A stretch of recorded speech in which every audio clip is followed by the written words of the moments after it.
Hey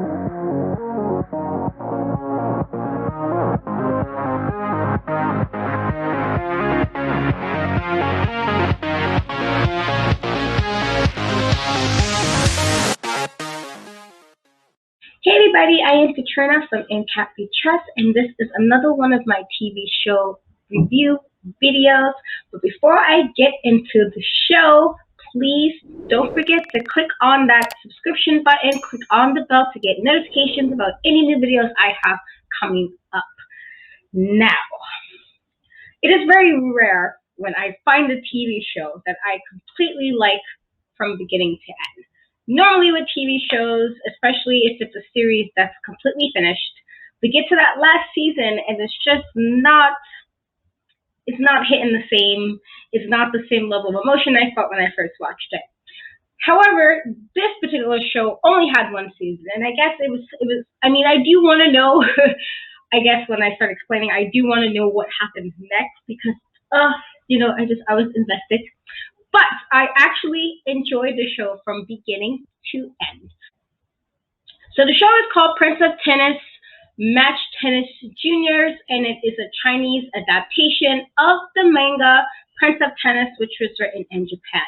Now, I found out about 2 days ago that apparently there was a Japanese live action movie. I did see like a little small clip of it. I'm telling you right now, I personally did not like it. I felt like they were trying way too hard to make sure everything looked exactly like the manga and the anime. And listen, I'm a Naruto fan. I'm a, Death Note fan. So I am understanding of when you want to have characters that remind you of, the anime. But when it's something where it's a sports type of anime, you want it, like you're not a sports person, and I'm not going to sit here and act like I'm a sports person. You want things to like look good and stick true to what's going on, but you also want it to look realistic enough that it doesn't look overly cheesy. Sometimes, animes can look kind of cheesy in live action. So this is the Chinese adaptation of it, and I absolutely loved this series. So like from the very, very, very beginning, I was like really happy about Lucia, who was the main character. He was a 10th grader who came into this tennis team, the tennis club as they called it. And his main goal in the very beginning was to get better than his father, who was a professional tennis player in his past, to beat him. And he was very, very cocky, and I'm okay with cockiness to an extent. If you know what you're doing, you can flaunt it to an extent. But I was, he was cocky for like a good chunk of the series, and I was actually okay. Normally when a character is like overly cocky, I completely lose interest, and I'm like, all right, I'm over it. It is very rare when a character or anybody with a gimmick, like if you're a wrestling fan, like Shawn Michaels was very cocky and egotistical, but it worked for Shawn Michaels. Everybody cannot pull off cocky well. So Lucia, legit, every time he was like telling people what it was, I was like, you know what, my guy, we hear. Absolutely amazing show. So there were some parts I kind of, if you haven't watched it, I am sorry, there's going to be a couple of spoilers, but it's not to like spoil anything. I think you would still enjoy it. Without that, it's just there were certain parts that I just really, really appreciated. So there is a part where Lucia is going against one of the opponents, and at one point his eyes, he gets hit in the eye, his racket kind of cracks or breaks and hit his eye, and he starts to bleed. Now, as a person, again, invested, I was mad. I was like, first of all, TV show, why are we doing this? Absolutely unacceptable. He got up anyway, and he had his like patched, bloody eye. He kind of covered it up, and he played anyway. And I think that was the first time for me I kind of realized that, okay, not only is this kid super talented and super gifted, he's also somebody who doesn't really give up easily. And that's one of the recurring themes of the team. And in general, the team, the players, why they had their moments when they kind of doubted themselves, or they doubted the other players on their team, where there was a little bit discord between them. For the most part, they didn't give up, no matter how hard it may have seemed to win the match, win the tournament, beat another school. So that's something I really, really appreciated about Lucia. He was just, even when he went against his opponent, he would kind of adjust what he needed to adjust during the match. And that's also something that's not really easy to do. Now, real experience, I did watch tennis mostly for Serena Williams because I believe Serena Williams is one of the greatest tennis players of all times. And, you can disagree with me, but you argue with your mom, not me, because sis was amazing. And I know things have been a little different since she became a mom and she's not, at the level she was. But we're not taking away everything Serena has done. She is somebody I used to watch all the time. So when they mention people like, Rafael Nadal, which is Rafael Nadal, who, is also one of the famous tennis players. I did watch his matches. Match is pretty good as well. I was like, okay, I like that. This is supposed to be a tennis club, and these kids are really trying to be serious tennis players. It would make sense to mention people that I know, like regular people would probably in the tennis world. So that was pretty cool. Another moment for me with Lucia was, I think, the last kind of match he had before they made it to nationals. And he's like, beating the one guy who's supposed to be better than everybody. Everybody was afraid of this opponent. He was supposed to be so dope with his tennis moves that everybody was like, no, he can't beat him. And not only did he beat him as he should, but during the match he was kind of paying not only like to his teammates, but the people he had faced along the way. So for me, every time he just did a new move, I was like, yes! And I felt like, as a person just watching that journey, I felt it so much just here. I felt it a lot. I was really hyped when he did it. So, my team did what they needed to do. Another character I actually really liked was Baeong. Now, I personally thought he reminded me of, like if Rob Pattinson became Asian all of a sudden, that they had very similar cheekbone structure. And like I'm thinking of, like, if you think of like Rob Pattinson in Twilight, the very first one, when they had a lot of emphasis on his cheekbones. For me, for some reason, he reminded me of Robert Pattinson. Y'all probably won't agree with me, but I will put a picture up. Maybe it's like, you guys, I'm gonna have, just, I feel like there could have been some resemblance of like crossing over ethnicities and all. Anyway, I liked him. Not only was he like super imposing, and I'm always good. You gotta have that one person on the squad who is down for anything. This could be like if you're gonna beat somebody up. Not that I condone beat people up. Let's not do that. If you're gonna beat somebody up, if you need somebody to kind of have you in a tag team, let's say wrestling, or if you like a superhero team, you got a squad, you want somebody to have your back the way Baeong had team's back. Now, granted, he was a bit stubborn and a bit prideful, and there was a lot of that happening. But I like that you can also see his character development over the series. Like, he kind of, gave you a hard time, but eventually you saw him grow as not only as a person, but also as a teammate and as a player.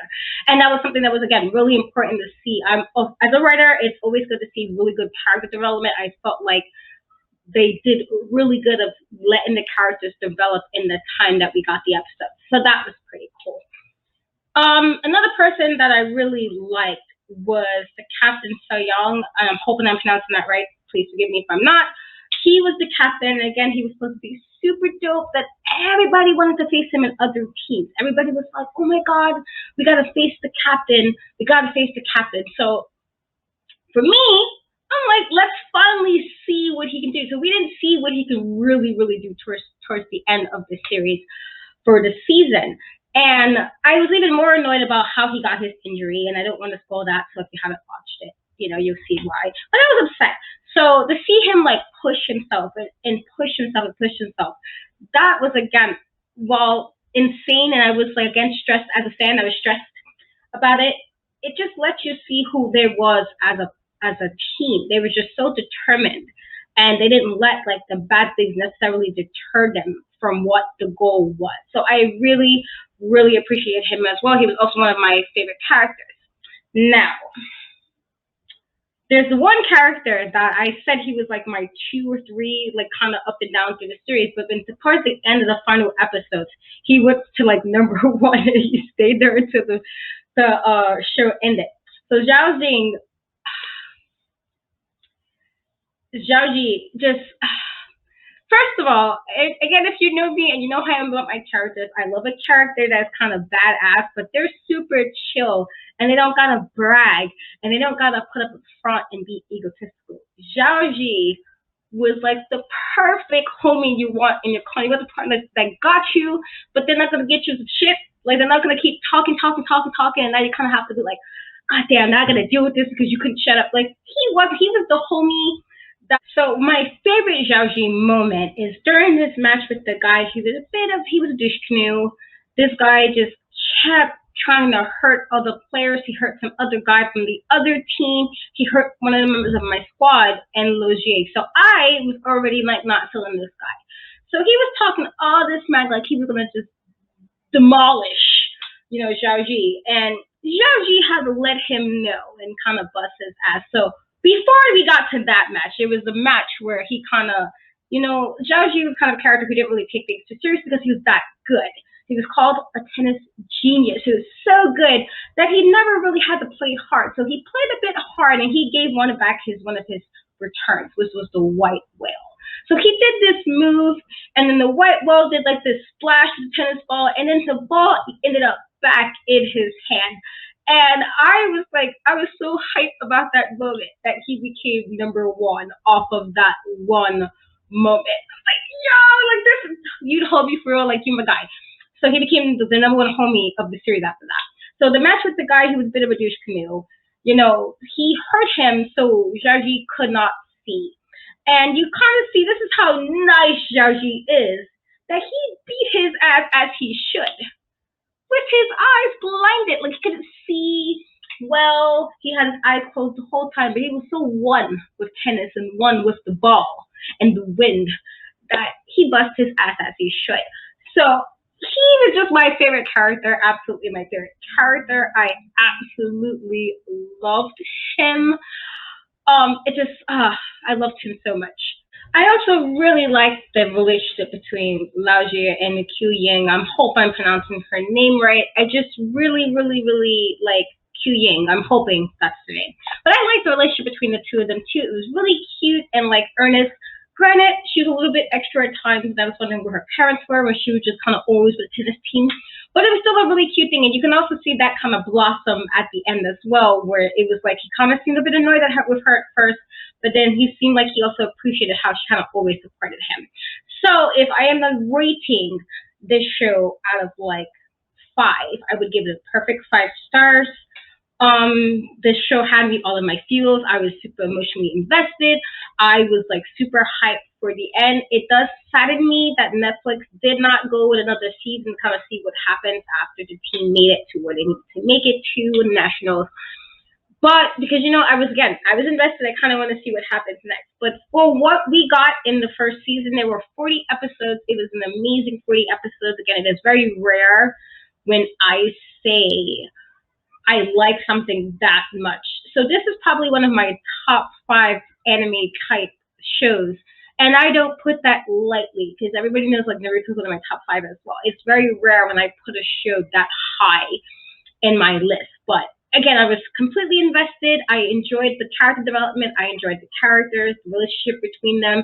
I didn't mention John because John had his John juice and he was the data guy with the glasses, and even his development throughout the series was a good development, even with his own personal struggles and having to kind of get rid of the data to, rely on his other parts of his, characteristics in his body. And I liked that we got to see that. So just an amazing show, amazing characters, funny moments, top 5 for me, definitely.